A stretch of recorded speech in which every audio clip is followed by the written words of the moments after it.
Wala akong problema ba? Hindi na ko kakita.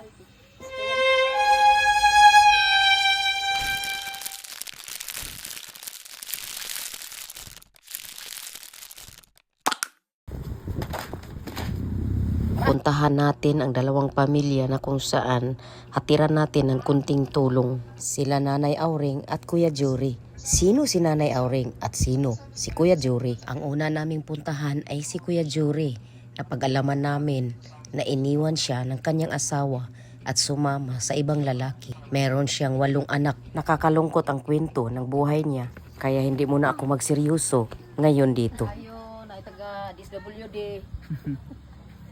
Ay, ikaw? Oh? Ang asawa. Si Kuya Jory, iniwan ng asawa, tapos ang anak nila 8. Isa lang ang nag-aral, siya lang. Sa lahat ng anak niya, siya lang ang nag-aral. Itong babae. Tapos din sa, siyempre, ang trabaho, hornal. Ang panganay na anak niya at susunod sa panganay ay hindi nakapag-aral kahit grade 1. 30 na ang edad. Sinsya na kuya ha, video mi kuya.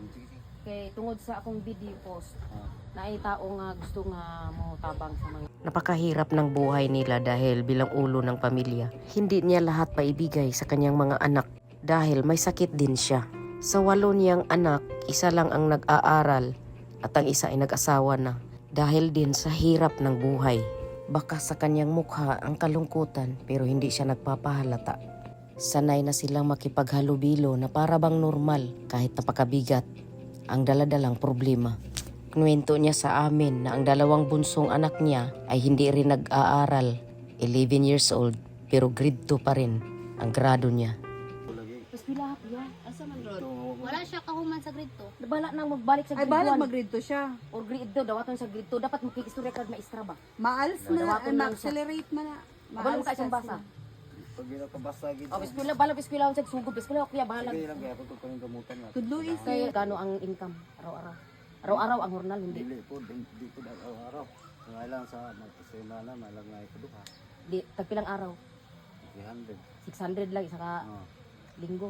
Sila ay isa sa mga mahirap na naghihintay ng tulong sa gobyerno. Isa lang din sa kanilang pamilya ang nag-aaral, kaya isa lang ang makapasok sa purpose. Pero mula nang nakapasok sila, ay hindi pa rin sila nakareceive kahit isang bisis. Pero kung ikaw pangutanon kuya, asa ang mas daghan nga nahitabo sa mga kinabuhi? Ang sarap o ang hirap? Ah, hirap po. Masagan ang hirap. Ayan. Ang sarap, mabilang lang sa kamay. Bilang tira.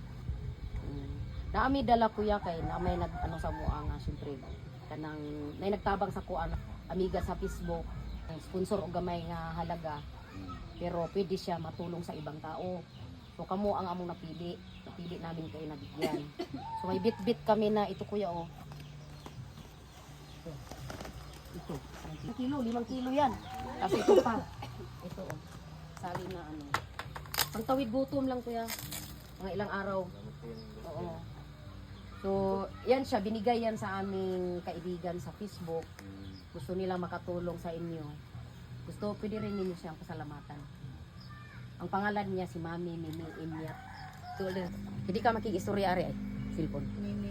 Nini Inyat, salamat. Sa imong grasya nga ihatag ko mo. So, sila guys ang napili namin na bigyan dahil kailangan talaga sila bigyan dahil medyo kapos.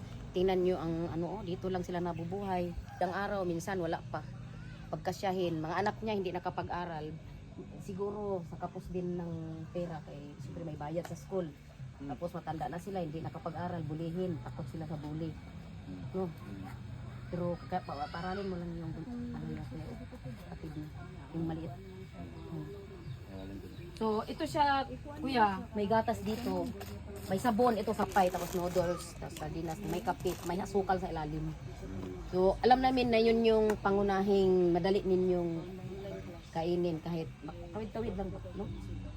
Tapos bigyan ko pala ito kung may tira pa ako dito ng pambaon. Pambaon ng anin, ha? Ya, kuya, di lang yung magdugay, ha? Na minor, kaya na itong lisod-lisod.